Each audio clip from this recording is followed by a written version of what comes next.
Hello students, आशा करती हूँ आप सब घर पे स्वस्थ होंगे और थोड़ा तो पढ़ाई कर रहे होंगे। चलिए शुरू करते हैं हिंदी व्याकरण। मैं तनुश्री मैम आप लोगों को आज एक नया चैप्टर पढ़ाऊंगी। पाठ 6 सर्वनाम। पाठ 6 सर्वनाम।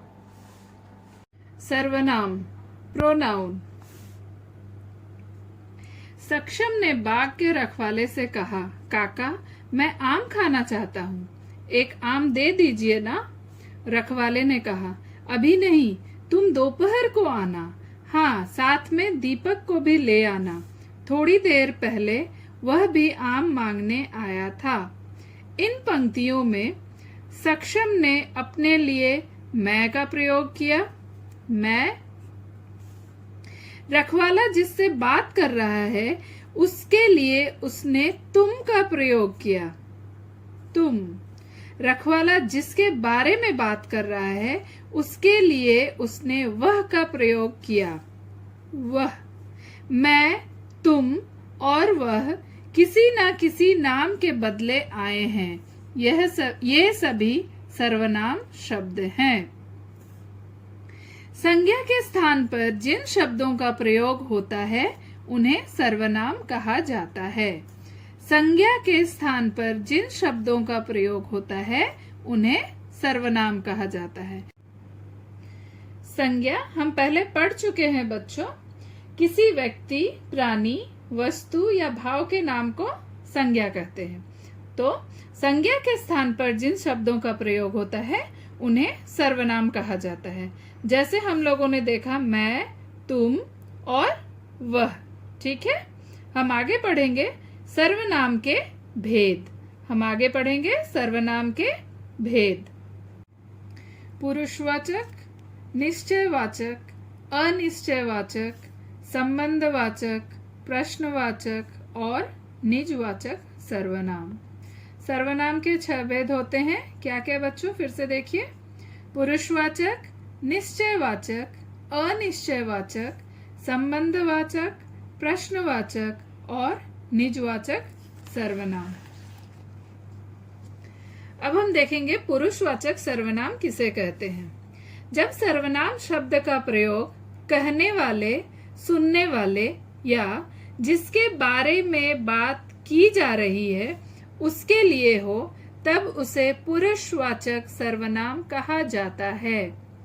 जब सर्वनाम शब्द का प्रयोग कहने वाले, सुनने वाले या जिसके बारे में बात की जा रही है उसके लिए हो तब उसे पुरुषवाचक सर्वनाम कहा जाता है। जैसे शीला ने कहा मैं बाजार जा रही हूँ। शीला ने कहा मैं बाजार जा रही हूँ। मैं। रेखा ने बुआ से पूछा आप बाजार से कब लौटेंगी। रेखा ने बुआ से पूछा आप बाजार से कब लौटेंगी। दीपक ने नरेश से पूछा रामू कहाँ है, वह दिखाई नहीं दे रहा। दीपक ने नरेश से पूछा रामू कहाँ है, वह दिखाई नहीं दे रहा।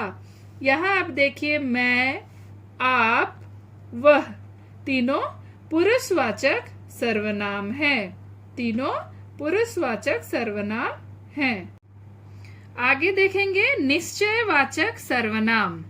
निश्चयवाचक सर्वनाम। जब सर्वनाम शब्द पास या दूर की किसी वस्तु, स्थान या व्यक्ति के बारे में निश्चय पूर्वक कुछ बता रहा हो तब उसे निश्चयवाचक सर्वनाम कहा जाता है।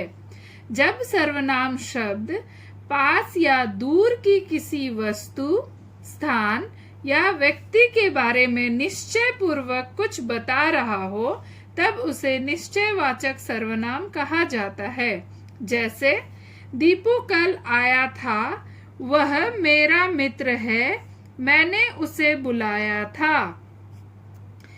दीपू कल आया था, वह मेरा मित्र है, मैंने उसे बुलाया था। दोनों है निश्चित है।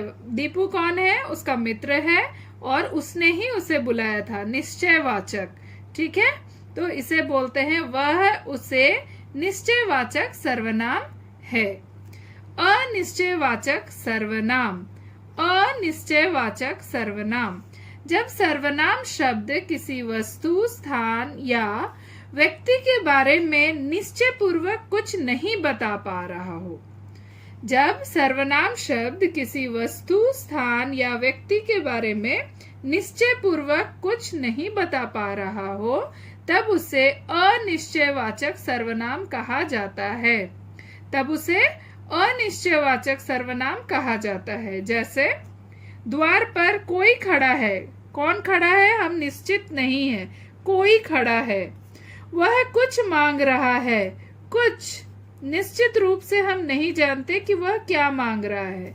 कोई, कुछ अनिश्चयवाचक सर्वनाम है। कोई, कुछ अनिश्चयवाचक सर्वनाम है।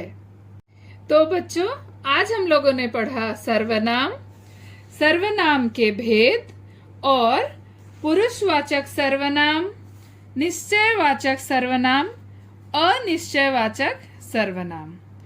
आगे हम नेक्स्ट वीडियो में पढ़ेंगे और जितना आप लोगों ने आज पढ़ा है उसे रिवाइज कर लीजिए, अच्छे से पढ़िए और अपना ध्यान रखिए। धन्यवाद।